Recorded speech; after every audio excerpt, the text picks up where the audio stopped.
Hello friends, I am Nisha from Nissa's Kitchen. Welcome to our channel. ഇന്ന് നമുക്ക് paneer masala restaurant സ്റ്റൈലിൽ തയ്യാറാക്കിയെടുക്കുന്ന recipe നോക്കാം. ചപ്പാത്തിക്കും പൂരിക്കും പൊറോട്ടയ്ക്കും ഒക്കെ പറ്റിയ വളരെ ടേസ്റ്റുള്ള ഒരു കറിയാണ്. ഇത് ഉണ്ടാക്കിയെടുക്കാനായിട്ട് വളരെ എളുപ്പമാണ്.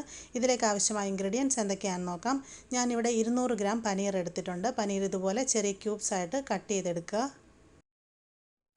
സവോള 2 എണ്ണം മീഡിയം സൈസ് തീരെ ചെറുതായിട്ട് അരിഞ്ഞെടുത്തത്, വെളുത്തുള്ളി 5 അല്ലി ചെറുതായിട്ട് അരിഞ്ഞത്, ഒരു ചെറിയ കഷ്ണം ഇഞ്ചി നീളത്തിൽ അരിഞ്ഞത്, കറിവേപ്പില, 1.5 table spoon Kashmiri chilli powder, 1/2 teaspoon മഞ്ഞൾപ്പൊടി, മല്ലിപ്പൊടി 1 ടീസ്പൂൺ, ഗരം മസാല 1/2 ടീസ്പൂൺ, കുരുമുളക് പൊടി 1/2 ടീസ്പൂൺ, ടൊമാറ്റോ പ്യൂരി ഒരു ചെറിയ കപ്പ്.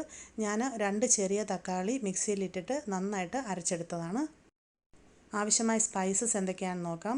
1/2 ടീസ്പൂൺ നല്ല ജീരകം, ഏലക്ക 5 എണ്ണം, ഗ്രാമ്പു 6 എണ്ണം, 2-3 ചെറിയ കഷ്ണം കറുവാപ്പട്ട, നെയ്യ് 1 table spoon, cornflour 1 table spoon. ഇതൊരു 1/4 ഗ്ലാസ് വെള്ളത്തിൽ മിക്സ് ചെയ്തെടുക്കണം. സൺഫ്ലവർ ഓയിൽ ആവശ്യത്തിന്, ഉപ്പ് ആവശ്യത്തിന്. ഇനി പ്രിപ്പറേഷൻ നോക്കാം. ഞാനിവിടെ പനീർ ക്യൂബ്സ് ഒരു ബൗളിൽ എടുത്ത് വെച്ചിട്ടുണ്ട്. ഇതിലേക്ക് നമുക്ക് കുറച്ച് മുളക് പൊടി മഞ്ഞൾപ്പൊടിയൊക്കെ ഒന്ന് മിക്സ് ചെയ്തെടുക്കാം. 1/2 ടീസ്പൂൺ മഞ്ഞൾപ്പൊടി ചേർക്കാം, 1/2 ടീസ്പൂൺ കുരുമുളക് പൊടി ചേർക്കാം, 1/2 table spoon Kashmiri chilli powder ചേർക്കാം, ആവശ്യത്തിന് ഉപ്പ് ചേർത്ത് കൊടുക്കാം. ഇനി ഇതിലോട്ട് അല്പം വെള്ളം ചേർക്കാം. അധികം വെള്ളം ചേർക്കണ്ട, ജസ്റ്റ് ഈ മസാലയൊക്കെ ഒന്ന് മിക്സ് ആക്കാൻ വേണ്ടിയിട്ട് ഒരു 2 ടേബിൾ സ്പൂണോ മറ്റോ വെള്ളം ചേർത്ത് നന്നായിട്ട് സ്പൂൺ കൊണ്ട് മിക്സ് ചെയ്യാം. കൈ കൊണ്ട് മിക്സ് ചെയ്യേണ്ട ആവശ്യമില്ല.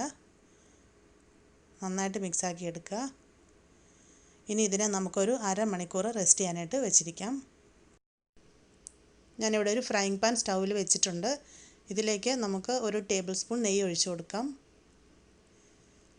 നെയ്യ് നന്നായിട്ടൊന്ന് മെൽറ്റായിട്ട് വരുന്നവരെ വെയിറ്റ് ചെയ്യാം. ഇപ്പോൾ നെയ്യ് കംപ്ലീറ്റ് ആയിട്ട് മെൽറ്റായിട്ടുണ്ട്. ഇതുപോലെ ഒന്ന് സ്പ്രെഡ് ചെയ്യുക. ഇനി നമുക്കിതിലോട്ട് നമ്മൾ മുളക് പൊടിയൊക്കെ പുരട്ടി വെച്ചിരിക്കുന്ന പനീർ ഇട്ട് കൊടുക്കാം. നമ്മളിത് ഫ്രൈ ചെയ്യുകയല്ല, ഈ പനീർ ജസ്റ്റ് ഒരു 2-3 മിനിറ്റ് ലോ ഹീറ്റിലിട്ടിട്ട് നന്നായിട്ടൊന്ന് ചൂടാക്കിയെടുത്താൽ മാത്രം മതി. പനീറിന് ഒട്ടും വേവില്ല, അതുകൊണ്ട് ഫ്രൈ ചെയ്യരുത്. ജസ്റ്റ് നെയ്യിലൊന്ന് വഴറ്റിയെടുക്കുക മാത്രമേ നമ്മൾ ചെയ്യുന്നുള്ളൂ. ഇപ്പോൾ പനീർ നന്നായിട്ട് ചൂടായി വന്നിട്ടുണ്ട്. നമ്മൾ 2-3 മിനിറ്റ് മാത്രമേ ഇതിനെ ചൂടാക്കിയിട്ടുള്ളൂ. ഇതുപോലെ നന്നായിട്ടൊന്ന് മിക്സ് ചെയ്ത് കൊടുത്ത ശേഷം നമുക്കിതിനെ അടുപ്പിൽ നിന്ന് വാങ്ങാം. പനീർ ചൂടാക്കിയെടുത്ത അതേ ഫ്രൈങ് പാന് ഞാൻ അടുപ്പിൽ വെച്ചിട്ടുണ്ട്. ഇതിലേക്ക് നമുക്ക് കുറച്ച് വെജിറ്റബിൾ ഓയിൽ ഒഴിച്ച് കൊടുക്കാം. ഞാൻ സൺഫ്ലവർ ഓയിലാണ് എടുത്തിട്ടുള്ളത്. ഓയിൽ നന്നായിട്ട് ചൂടായതിന് ശേഷം എടുത്തു വച്ചിരിക്കുന്ന സ്പൈസസ് ഇട്ട് കൊടുക്കാം. ഈ സ്പൈസസ് നമുക്ക് ജസ്റ്റ് ഒരു 2-3 മിനിറ്റ് ഒന്ന് നന്നായിട്ട് ചൂടാക്കണം. ഇപ്പോൾ സ്പൈസസ് നന്നായിട്ട് ചൂടായി വന്നിട്ടുണ്ട്. ഇതിലോട്ട് കട്ട് ചെയ്ത് വെച്ചിരിക്കുന്ന സവോള ചേർക്കാം. സവോള വളരെ ചെറുതായിട്ട് വേണം അരിഞ്ഞെടുക്കാൻ.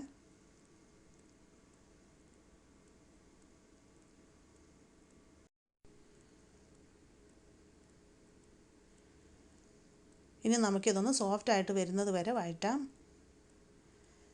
ഈ സമയം ഇതിലേക്ക് അല്പം ഉപ്പ് ചേർത്ത് കൊടുക്കുക. അധികം ചേർക്കേണ്ട ആവശ്യമില്ല, കാരണം നമ്മൾ ഓൾറെഡി പനീറിൽ ഉപ്പ് പുരട്ടിയാണ് വെച്ചിരിക്കുന്നത്. ഇനി നമുക്കിതെല്ലാം നന്നായിട്ടൊന്ന് ട്രാൻസ്പെറൻ്റ് ആയിട്ട് വരുന്നത് വരെ വഴറ്റാം.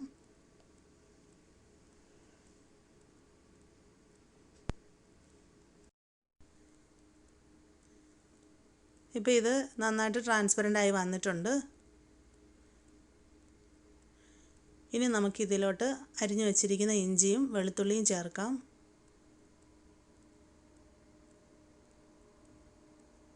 വെളുത്തുള്ളി ഇതുപോലെ ചെറുതായിട്ട് അരിയുക. ഇഞ്ചി കനം കുറച്ച് നീളത്തിൽ അരിഞ്ഞാൽ മതി. ഇനി ഇതിലേക്ക് കുറച്ച് കറിവേപ്പില കൂടെ ചേർക്കാം. നമുക്കിതെല്ലാം കൂടെ നന്നായിട്ട് വഴറ്റിയെടുക്കണം. സവോളയൊക്കെ നന്നായിട്ട് വഴന്ന് ഒരു ഗോൾഡൻ ബ്രൗൺ കളറായിട്ട് വരണം.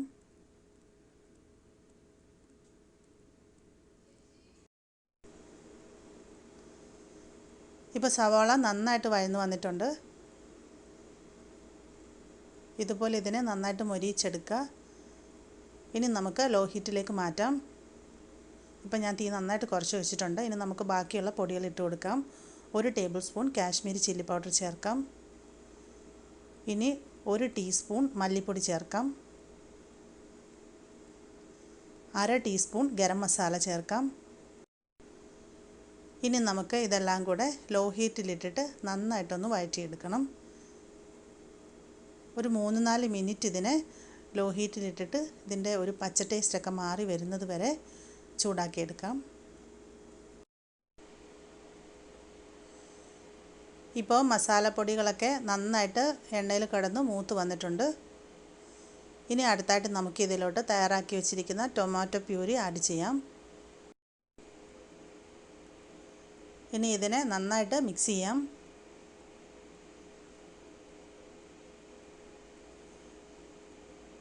നന്നായിട്ട് ഇളക്കി യോജിപ്പിച്ചതിന് ശേഷം നമുക്കിതിനെ മൂടി വെച്ച് ജസ്റ്റ് ഒരു 2-3 മിനിറ്റ് ഒന്ന് നന്നായിട്ട് ചൂടാക്കിയെടുക്കാം.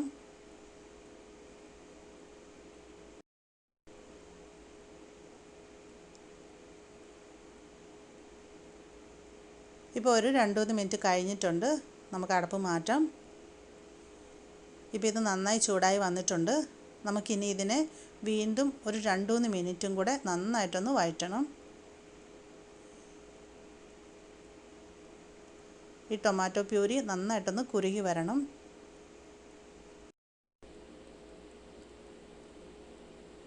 ഇപ്പോൾ ഗ്രേവി നന്നായിട്ട് തിക്കായി വന്നിട്ടുണ്ട്.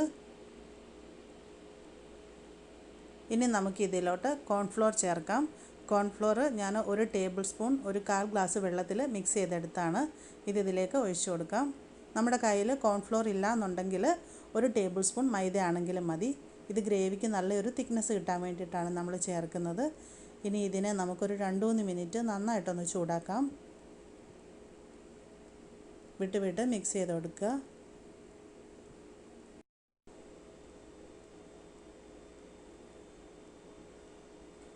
ഇപ്പോൾ 2-3 മിനിറ്റോടെ കഴിഞ്ഞിട്ടുണ്ട്. ഇതിപ്പോൾ നന്നായി ചൂടായി ഗ്രേവി വീണ്ടും തിക്കായി വന്നിട്ടുണ്ട്. ഇനി നമുക്ക് വീണ്ടും ഇതിനെ ലോ ഹീറ്റിലേക്ക് മാറ്റിയിടാം. അതിനുശേഷം നമുക്കിതിലേക്ക് പനീർ ക്യൂബ്സ് ആഡ് ചെയ്യാം. നമ്മൾ ഒന്ന് ചൂടാക്കി വെച്ചിരുന്ന പനീർ ക്യൂബ്സാണ്.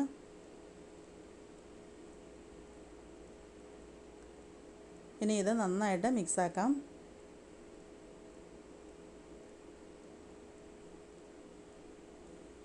ഞാനിപ്പോൾ ഇത് നന്നായിട്ട് ഇളക്കി യോജിപ്പിച്ചിട്ടുണ്ട്. ഇനി നമുക്കിതിനെ മൂടി വെച്ച് ജസ്റ്റ് ലോ ഹീറ്റിൽ ഒരു 2 മിനിറ്റ് വെയിറ്റ് ചെയ്യാം. ഇപ്പോൾ 2 മിനിറ്റ് കഴിഞ്ഞിട്ടുണ്ട്. നമുക്ക് അടപ്പ് മാറ്റാം. ഇതിപ്പോൾ നന്നായി ചൂടായി വന്നിട്ടുണ്ട്. മിക്സ് ചെയ്ത് കൊടുക്കാം. ഈ സമയത്ത് ഇതിൻ്റെ ഉപ്പ് നോക്കാം.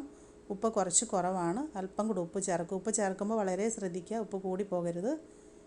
വീണ്ടും ഇതിനെ മിക്സാക്കാം. ഈ സമയത്ത് മല്ലിയില ചേർക്കുന്നത് ഇഷ്ടമാണെങ്കിൽ കുറച്ച് മല്ലിയിലയും കൂടെ ചേർത്തിട്ട് മിക്സാക്കാം. നമ്മുടെ പനീർ മസാല റെഡി ആയി കഴിഞ്ഞു. നമുക്കിനി ഇതിനെ സെർവിങ് ഡിഷിലേക്ക് മാറ്റാം. നമ്മുടെ പനീർ മസാല ഇവിടെ സെർവിങ്ങിനായിട്ട് റെഡി ആയിട്ടുണ്ട്. ഇത് ചൂടോടുകൂടി തന്നെ സെർവ് ചെയ്യുക. കാരണം തണുത്ത് കഴിഞ്ഞാൽ ഇതിൻ്റെ ഉള്ളിലെ നെയ്യും ഓയിലും ഒക്കെ കട്ടിയായിട്ട് നമുക്കതിൻ്റെ ഒരു ടേസ്റ്റ് കിട്ടത്തില്ല. അതുകൊണ്ട് കഴിയുന്നതും നല്ല ചൂടോടുകൂടി തന്നെ സെർവ് ചെയ്യുക. അപ്പത്തിനും ചപ്പാത്തിക്കും പൊറോട്ടയ്ക്കും ഒപ്പം എല്ലാം പറ്റിയ വളരെ നല്ലൊരു കോമ്പിനേഷനാണ്. മറക്കാതെ ട്രൈ ചെയ്യുക. ഇഷ്ടമായെങ്കിൽ ചാനൽ സബ്സ്ക്രൈബ് ചെയ്യാൻ മറക്കരുത്. താങ്ക്